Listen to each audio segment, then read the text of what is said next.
Good day, everyone. My name is John Christopher Mendoza, presenting the research entitled The Seismic Image of Pressurized Sources and Fluid Migration Driving Uplift at the Campi Flegrei Caldera. The topic outline includes the background, project goals, methodology, results and discussion, analysis, and conclusion.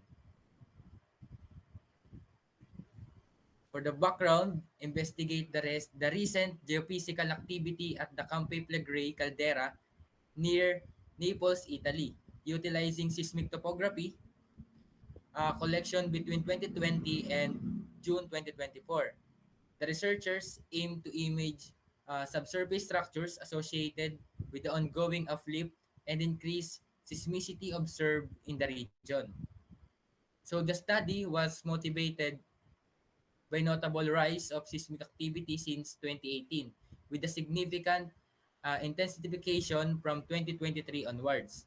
This escalation provided an opportunity to conduct detailed topographic analysis to better understand the pressurized sources and fluid migration process driving the caldera's uplift.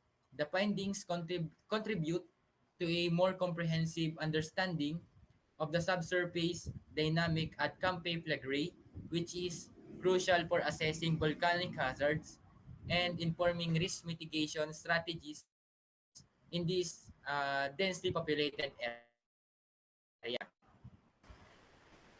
The project goals to achieve their objectives, the study analyzed seismic data from 4,161 local earthquakes recorded between 2020 and June 2024.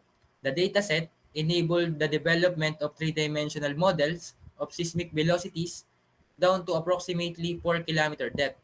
By comparing models from two distinct periods, moderate seismicity between 2020 and 2022, the intensified activity from 2023 to 2024, the researchers identified significant velocity variations that indicate dynamic changes occurring within the subsurface. The goal of the research project is to identify the presence of two distinct pressurized sources. The first is a deeper sources located at 3 to 4-kilometer depth beneath extending offshore, interpreted as either a magma intrusion enriched with a supercritical fluids or an accumulation of high-density pressurized fluid. The second is a slower source at approximately 2-kilometer depth beneath the Sulfatara area, likely linked to upward migration of magmatic fluid interacting with the overlying geothermal system. These results provide crucial insight driving current unrest at Campi Flegrei. They improve the understanding of subsurface dynamic and contribute significantly to volcanic hazard assessment and the development of risk mitigation strategies in this densely populated and high risk volcanic region. Next is the methodology of the research. The research approach, the research employed a high resolution seismic topography approach to investigate the subsurface process responsible for the ongoing uplift and seismic activity at Campi Flegrei between 2020 and 2024. The study analyzed seismic data from 4,161 local earthquakes recorded during this period. The study identified two main pressurized source interpreted as a magma intrusion or accumulation pressurized highly density fluid and a slower source around 2-kilometer depth beneath the Solfatara area, likely resulting from the ascent of magmatic fluid into a geothermal system. This research approach provided critical insight in the ongoing unrest at Campi Flegrei. and contributed to improve volcanic hazard monitoring the risk mitigation strategies. Excuse.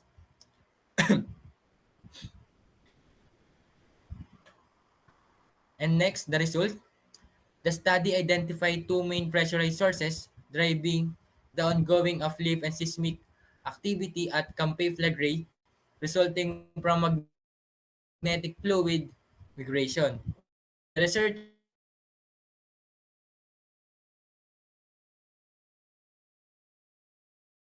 contribute to the activity at Campe Flegrei. The first is a differ located at 3 to 4 kilometers beneath the Pusoli and extending offshore. The source is interpreted as a magma intrusion with enriched with supercritical fluid or an accumulation of high density pressurized fluid. And then the second, approximately 2 kilometer depth beneath the Solpatara area. It is believed the result from the upward migration of magmatic fluids interacting with the geothermal system. The findings provided valuable insight into the mechanism driving the unrest of Campe Flegrei, thereby enhancing the understanding of the volcanic process in the region. This knowledge is crucial for improving volcanic hazard assessment and developing risk mitigation strategies for the densely populated areas surrounding the caldera. As you can see for the first image, this figure likely presented by three-dimensional seismic velocity model. It illustrates a spatial distribution of seismic velocity, highlighting areas of low and high velocities.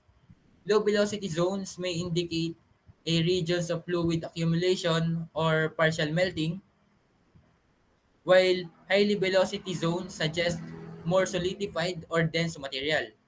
The image helps to visualize the surface structures and identify the location of the pressurized sources contributing to the caldera's unrest. And the second one, the figure probably compares seismic velocity models from two different time periods, the 2020 to 2022 and the 2023 and 2024. By analyzing the differences between these models, the researchers can detect temporal changes in the subsurface, such as the expansion or migration of fluid saturized zones, such as comparisons, the crucial and understanding the evaluation of the caldera's internal dynamic. In the second one, the regions around the Pozzoli and Salpatara area exhibit prominent low velocity anomalies, suggesting the presence of hydrothermal fluids on our area elevated pressurized surface. These anomalies align with known zones active degassing around deformation, supporting interpretation on the ongoing subsurface unrest and the red subsurface unrest. Additionally, as you can see, the red dots presenting the earthquake locations are clustered around specific subsurface features, indicating that seismic activity is concentrated along zones of velocity contrast. This pattern implies that these areas may host active faulting or serve as pathways for fluid or gas migration. And then the next one, this series of subfigures illustrate the temporal elevation of seismic velocities, especially at P wave velocity, S wave velocity, and the BP over BS ratio, at varying the depth of ranging from approximately 0.5 kilometer to 4 kilometer depth the surface. Each column in the figure corresponds to one of the three velocity parameters, while each row represents a specific depth level, allowing for detailed examination of vertical variation in seismic properties over time. The color coding is used to indicate the direction and the magnitude of velocity changes. The yellow shades signifies the increase of the increase in velocity, while the blue shades indicates the decrease of the velocity. These changes can reflect involving subsurface conditions such as variation in rock rigidity, fluid content, or pressure states. It is particularly sensitive to indicator of fluid presence, where increases may suggest gas rich fluids, and decrease may indicate fluid saturation or uh, tawag ito, consolidation. Yan. And for the discussion, comprehensive view of the subsurface structure of the Campi Flegrei caldera, highlighting temporal changes in seismic velocities that are inductive of ongoing pressurization and fluid migration process. The study presents vertical seismic velocity profiles through Campi Flegrei derived from 3D seismic topography data collected between 2020 and 2024. The profile showing variation of P waves and S wave velocity at the different depth at 1 kilometer to 10 kilometer reveals significant changes in significant velocities between 2020 and 2022 and 2023 to 2024. These changes indicate dynamic subsurface processing, including pressurizing sources and fluid migration. The located earthquake hypocenter align with the areas of velocity anomalies supporting the interpretation of ongoing subsurface activity. This figure helps to visualize the caldera's internal structure and mechanism driving it unrest. Next, the analysis offers a comprehensive analysis of the subsurface dynamic beneath the Campi Flegrei caldera, a region known its volcanic activity and associated hazards. The study focuses on period between 2020 and 2024, during which notable ground uplift and seismic activity were observed. The findings of the research have significantly implication for volcanic hazard assessment and monitoring. By identifying the tracking subsurface pressurized zones, authorities authorities can better anticipate potential volcanic activity and implement appropriate risk mitigation strategies.